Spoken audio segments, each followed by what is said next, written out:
Welcome to another Conversations with Chris. I have the lovely Cassie here with me today. Hello. We're talking about Unlock Your Power and what her specific experience has been. What's fun about this particular conversation is Cassie doesn't know what questions are coming. So on that note, Cassie, tell us a little bit about who you are and what you do in the world, because I love the variety that you have in the world. Thank you. Firstly, do I ever know what questions you're going to ask? No. It's not funny. I never know. Well, I met you at the start of last year, so 2021.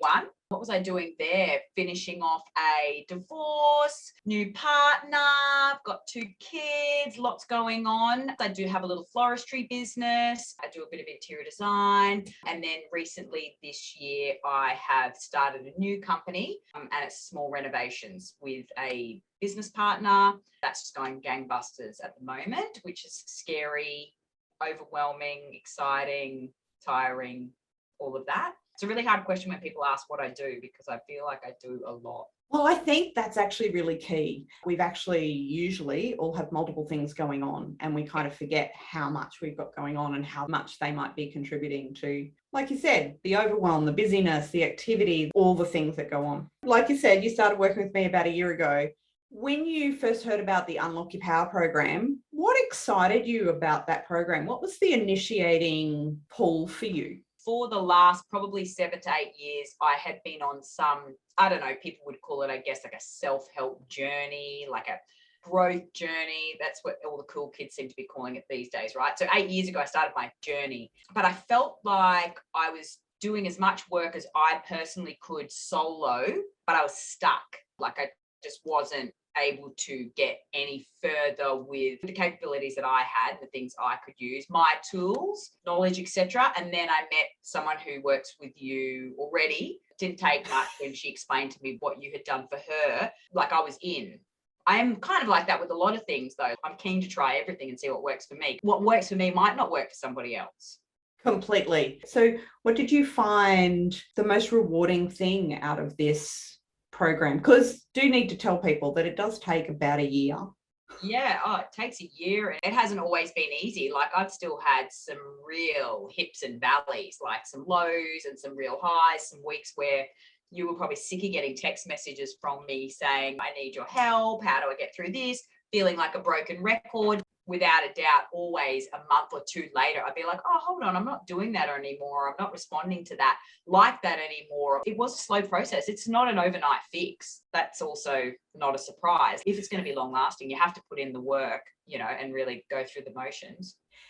Yeah, that's the whole point that I set this up to do, so that we could let things reveal in their natural way of revealing, so that as something appears, there is support to deal with it. Yeah. So what challenged you the most? You did mention it slightly before, but what challenged you the most? For me, it would be actually asking for help. There's probably been 3 or 4 situations over the last 12 months where I've been in quite a state with some self-sabotaging behaviors going on there, etc.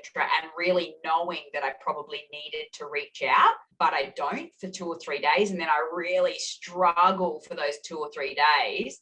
And then I get to the 3rd day and I'm like, or my partner will say, you really should call Chris or something. And then I do. And I'm like, oh, why didn't I do this sooner? So getting out of my own way. Isn't that just the daily challenge, though? I mean, I find that in that we've got to keep practicing this getting out of our own way. I don't think you are alone in that challenge of being able to reach out for help. So what stood out the most for you in this program? I guess the satisfaction of knowing that I'm putting in the work. So I'm not perfect. I'm far from perfect. I've got years of work to do, but I'm working on it. And I think it really takes a big person to look at yourself and your own faults and go, hey, I'm not perfect. Again, get out of your own way, find some help, search for the things that help you. So I guess probably the highlight would just being proud of myself, that I'm working on myself daily, monthly, and it won't stop here. That's probably the highlight, apart from getting to know you. Why should someone do this program? Why would you recommend it? Well, I was going to say unblock your power, because I know it's called unlock, but really it is like just unblocking these sort of blockages that we have from childhood trauma, or just the way we brought up, or the way our neural pathways have been set over the years. Again, there's no right or wrong way, but it's just like unblocking that so that you can move forward in a smoother, calmer, more productive manner. Like, I definitely think the last 12 months, although I've still had some crazy rides, it still has been a lot smoother. My recovery has been smoother each time. I felt like before that, I would take a hit, and I would take a hit for days, like emotionally, physically, mentally. I don't take those hits for that long anymore. I can move on, which means I'm reaching my goals at a faster rate, which who doesn't want that? Yeah, I'm supporting myself. It's a support system for yourself. That's gorgeous. I love that statement. I think that does seem to sum it up a little bit. So thank you everyone for taking a listen to myself and Cassie having a chat about her experience of Unlock Your Power. Yes. If you want to know more, there will be links to my website underneath this, or get in touch with me. I'm pretty easy to find, balancecentral.com.au, and I'll see you all again soon.